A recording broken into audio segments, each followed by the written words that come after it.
Hi, ఈరోజు మనం foodrecipeworld.comలో egg kurma ఎలా తయారు చేయాలో చూద్దాం. ఇందుకు ముందుగా ఒక ప్యాన్లో జీడిపప్పు, బాదం పప్పు, ఎండు కొబ్బరి కాసేపు వేపుకోవాలి. ఎండు కొబ్బరి లేకపోతే పచ్చి కొబ్బరి అయినా వేసుకోవచ్చు. ఇప్పుడు కొంచెం తెల్ల నువ్వులు వేసుకొని మరి కాసేపు వేపుకోవాలి. తర్వాత కొంచెం ఉల్లిపాయ పేస్టు,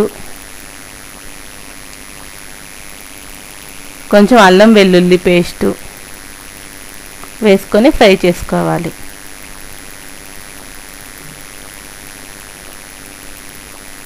ఇవి కొంచెం వేగిన తర్వాత టమోటా పేస్ట్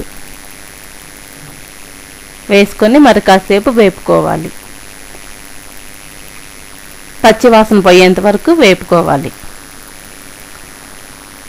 తర్వాత మనం ముందుగా ఫ్రై చేసుకుని గ్రైండ్ చేసి ఉంచుకున్న బాదం పప్పు, జీడిపప్పు, కొబ్బరి, తెల్ల నువ్వులు పేస్ట్ వేసుకోవాలి. ఇది కూడా పచ్చివాసన పోయేంత వరకు వేపుకోవాలి. తర్వాత కొంచెం పసుపు, కారం,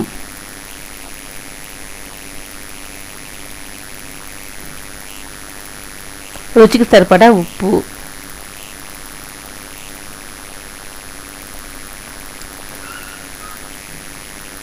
ధనియాల పొడి, 1 స్పూన్ గరం మసాలా పొడి వేసుకొని కొంచెం నీరు పోసుకొని కాసేపు ఉడకనివ్వాలి. ఇది కొంచెం ఉడికిన తర్వాత మనం ముందుగా ఉడకబెట్టి ఉంచుకున్న ఎగ్స్ని ఘాట్లు పెట్టుకొని ఇందులో వేసుకోవాలి. ఈ మిశ్రమం కొంచెం చిక్కబడ్డాక సర్వింగ్ బౌల్లో తీసుకుంటే ఎంతో రుచికరమైన ఎగ్ కుర్మా తయారైపోతుంది.